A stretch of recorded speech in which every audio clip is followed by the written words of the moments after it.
Welcome to Week 11 of the BTFL Season 2. Cincinnati Rampage hosts the Phoenix Scorpions. Both teams have 4 wins. Mark Rippon, he rips it down the right side.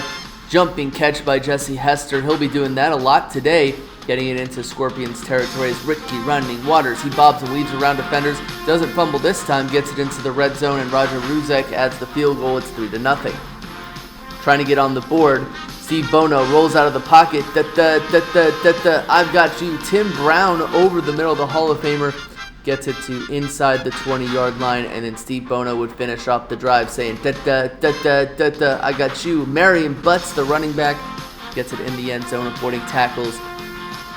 And after the extra point is made, the score would be a 4-point ball game. Scorpions get the ball back. Steve Bono's doing this play-action rollout bootleg. I got you, Mark Jackson.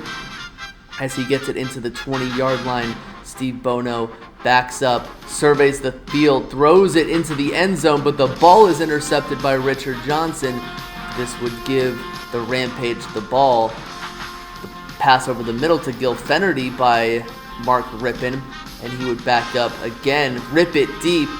Jumping catch by Jesse Hester inside the 10-yard line. Drive would stall, and Roger Ruzek adds another field goal. Reggie Roby would punt here, and usually when we show a punt or a special teams play, it's a big play or a gaff, and in this case, it's a gaff. Ball's on the ground. It's a fumble. Ball's recovered by the punter, Reggie Roby. He will not be doing the punter dance because he gets tackled inside the 10. Ball would be handed off to Keith Jones, and the fullbacks got the touchdown. 4th and 12. The Rampage is going for it a little bit early. Let's see if Mark Rippon is able to complete this as Willie Galt, the sprinter, would catch the ball in the end zone for the touchdown. Gives the Rampage a 1-point lead. Steve Bono runs out of the pocket. He's got the interception. Toy Cook gets the ball inside Scorpion territory, and Mark Rippon, he rips it down the right side. Another jumping catch by Jesse Hester, and he's got the touchdown. It's a 6-point ball game. 4th and 12. Steve Bono is like, he's incomplete. This would be a run by Ricky Running Waters. Cincinnati wins 27-14. Rampage is 5-6. Scorpions are 4-7. Like every game this week, rematch of Week 3. Louisville Lightning host the Seattle Storm. Randall Cunningham already in Lightning territory. No pressure on his face. Throws it down the right side. Easy pickings for Haywood Jeffries, who's got the touchdown. Score is 7-0. Storm get the ball back. Randall Cunningham play action rollout bootlegs. Throws his first of 3 interceptions to Eric Allen, who should be in the Hall of Fame. Definitely should be in the Hall of Fame of the BTFL Season 2. As Steve Young throws it to Sean Collins, tying the game up. Randall Cunningham rolls out, shows off of his running ability, showing he is the best rusher in the BTFL Season 2 as the quarterback. And play action rollout bootlegs. Tight ropes the sidelines. Gets it into the end zone for the touchdown, 14-7. Cunningham more running. People make fun of running quarterbacks because they just say that they're running backs. Well, Randall Cunningham's the dual quarterback that can do both. As he hands the ball off to Gerard Bunch. Gerard Bunch gets it to the 10. No, he breaks the tackle, getting it into the end zone. 14-point ball game. Storm are trying to punt, but they get sacked before they can punt. Steve Young capitalizes off of this, throwing the second touchdown of the game to Sean Collins. 7-point ball game. Randall has no pressure in his face, throws it down the right side to Haywood Jeffries, but that's the second interception by Eric Allen, setting the Lightning up well. As Neil Anderson gets the handoff, he gets tackled. It's a fumble recovered by the Storm. Cunningham stands back, gives it to his favorite receiver, Haywood Jeffries, inside the 35-yard line. This would lead to a made Jim Breach field goal, 10-point lead for the Storm.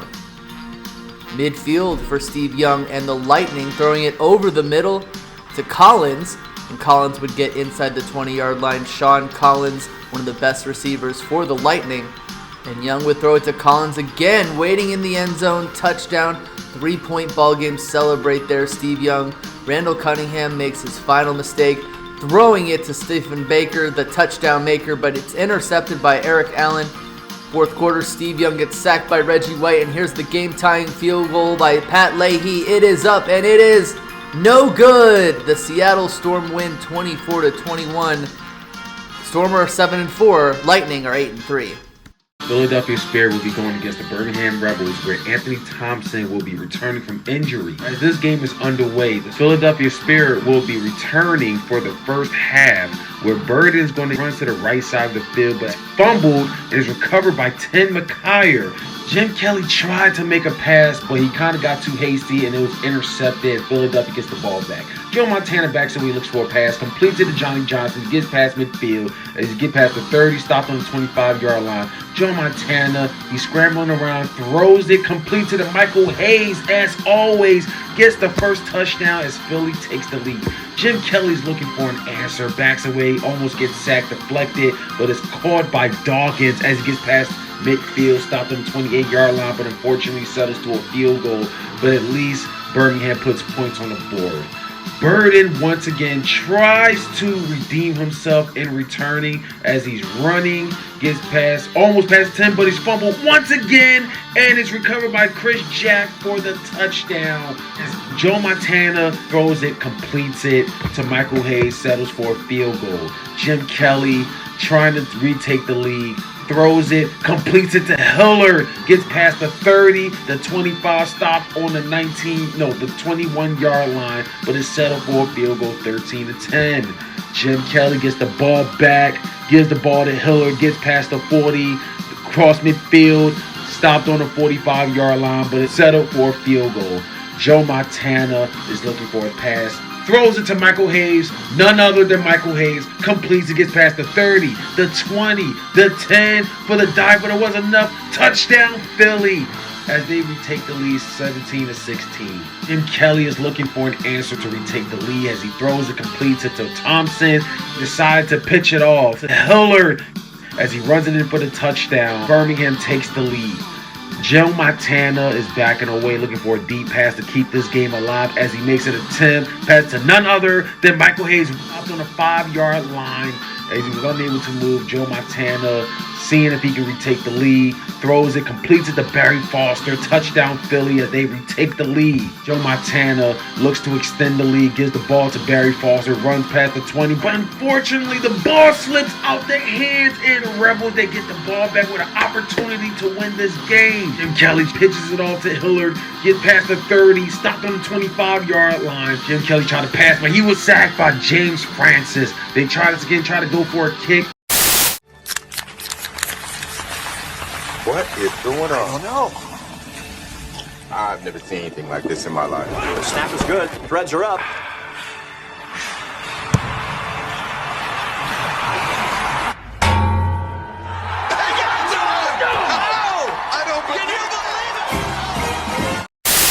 Birmingham Rebels fall short to the Philadelphia Spirit, 24-23. It was a hard-fought battle, but Philly managed to survive this one on the road.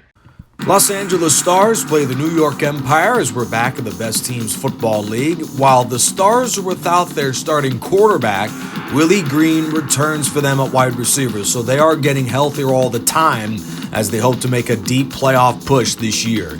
Michael Irvin on the receiving end of a deep ball from Stan Humphries. This looks like the sort of offense we saw in so many games this season. Opening drive, an opening touchdown, and a quick 7-0 lead on the strike to Keith Byers, the diving fullback. A fumble here, the defense makes a play, but then Eric Williams gets the bounce, and the offensive tackle is downfield. He wouldn't finally be dropped until he's inside the 10. Biggest play of the game for the Empire was from a lineman.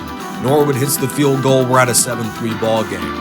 In the ensuing Empire drive, a terrific run here from Carter as he weaves his way right through the defense. Dexter Carter loses at the end, and the Stars recover. Dan Solomua. But the following Star drive would end with a fumble too, and a scoop and score out of Eddie Robinson. And the Empire lead at 10-7. Certainly for the heavily favored Stars, it took them a while to get accustomed to the Empire. Hard to get up for a 2-11 ball club. Interception here. Washington brings it back to near midfield. But the offense would put together a great drive, an important one late in the first half. with the team struggling. Humphries with a big pass there. Then he launches the touchdown to Henry Ellard, the Hall of Fame receiver. 11 touchdown grabs for him this season. 14-10 late in the first half of the Stars in front. Dexter Carter had himself a terrific day at running back. He has just 0.3 yards a carry this year, so it's been a humiliating season for Carter, but he played well in this first half. Empire receive a big takeaway, and Norwood drills another field goal. 14-13. Stars nursed the narrow lead. It took them a while to get it going, but they finally did. There goes Bobby Humphrey downfield. And then David Treadwell, who struggled this season, does split the uprights right a 4-point game. Humphreys and company up 17-13. They get the ball back, and Byers, who is a terrific receiving back today, sets up another scoring drive for Henry Ellard and LA. Stars knock out the struggling Empire by the final of 31-13. Renegades versus Rattlers action in Pittsburgh. Brian Mitchell comes back from injury. The game starts out with Elway inside Rattlers territory. He throws it deep to Michael Action Jackson as the Renegades take a 6-0 lead after missing the extra point. Bernie Kosar, pressure in his face, throws it deep to his Hall of Fame receiver, Chris Carter, and he takes the Rattlers inside the red zone. And then Bernie Kosar, with no pressure in his face, he'll throw to Rodney Holman for the touchdown. With the extra point, they take the lead. Ensuing drive for the Renegades. John Elway gives it to Action Jackson again inside the 40-yard line, and Elway play action rollout bootlegs. Throws it over the middle to Jay Novacek after taking a hit. He gets inside the red zone himself, and Reggie Cobb bumps it in for the touchdown, vulturing it off of the tight end. Old reliable Don Beebe gets into the action with the pass from John Elway, gets it to the 1-yard line. Elway with the handoff, easy stuff to Reggie Cobb. Ensuing drive for the Renegades, they pick up in the third quarter, but John Elway is intercepted by Myron Guyton, and John Von Jovi, he's living on a prayer. He's going down the right sideline, tiptoeing. He's got the touchdown for the Rattlers, but this time the extra point is no good by Kevin Butler. John Elway stands in the pocket. He throws to his favorite receiver, Michael Jackson, for the touchdown. 27-13, 14-point ball game. Kosar is intercepted by Everson Walls, which allows Pittsburgh to pick up where they left off at the 20-yard line as John Elway. He scores his first of 2 rushing touchdowns. He's going to do it himself in the end zone.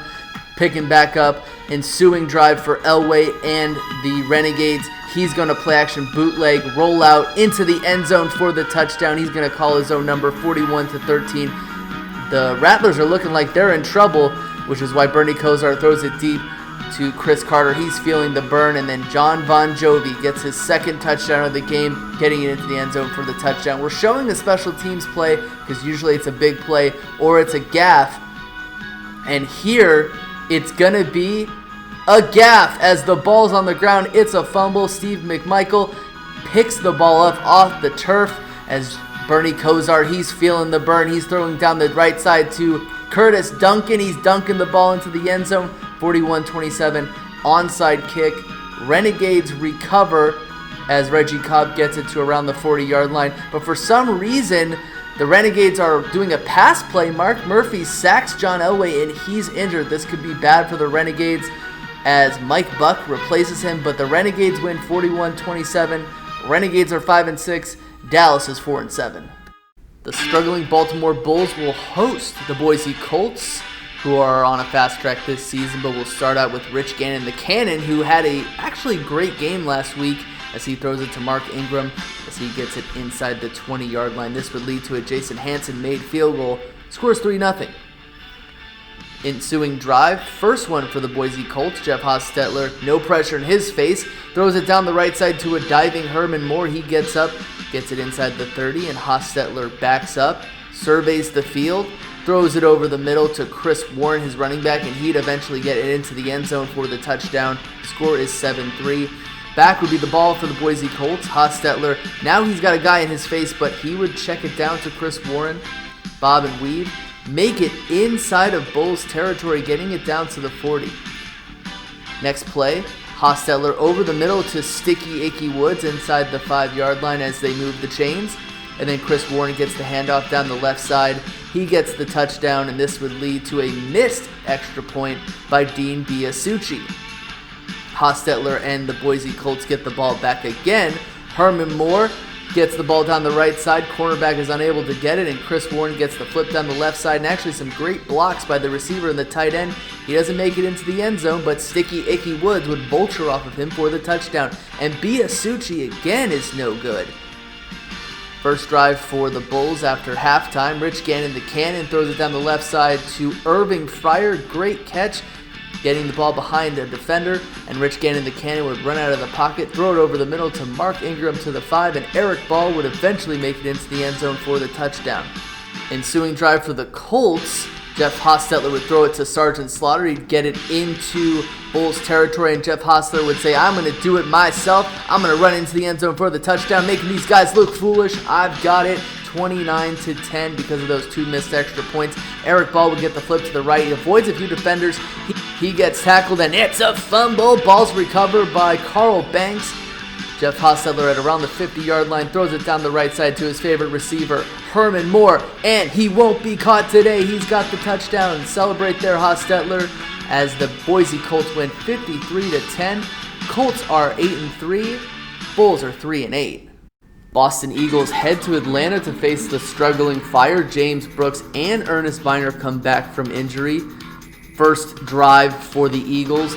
Dave Craig throws a rainbow pass on the left side to Randall Hill with the first touchdown of the game. A lot of touchdowns for Dave Craig, as he had one of the best performances in BTFL history, but Steve Berline would have one of the worst after he throws his first of 3 interceptions to Wayne Haddix, setting the Eagles up in good position. Dave Craig, no pressure. Johnny Bailey, the catch over the middle as they get into the red zone, and Dave Craig, first of 2 rushing touchdowns, says, I'm going to do this myself. 14-0. Dave Craig and the Eagles get set up again. Randall Hill catches the rainbow dazzling pass to around the 37-yard line. Dave Craig throws it to Mervin Fernandez. Rocket jumping catch in the red zone. And then the second of 2 rushing touchdowns for Dave Craig. He's in the end zone. Steve Berline with another interception to Wayne Haddix. He had a field day intercepting the ball. And you know who else had a field day? Dave Craig throwing it deep to Ernest Biner. 28-0. Dave Craig with a perfectly set up pocket. No pressure in his face. Amazing catch in traffic by Randall Hill, and Ernest Biner vultures off of that for a touchdown. 35-0. Huge nightmare for the Fire, but Stephone Page would get into it with the opportunity that they have. Steve Berline would get sacked by Jesse Tuggle, and the field goal by Matt Baer would be no good. 35-0 for the Eagles. They continue to pour it on. Dave Craig to Ernest Biner, and that's how the day went for the Eagles against the Fire. Celebrate there, Dave Craig, as the Eagles win the game 61-7. Eagles are 7-4. Fire are 1-10, struggling.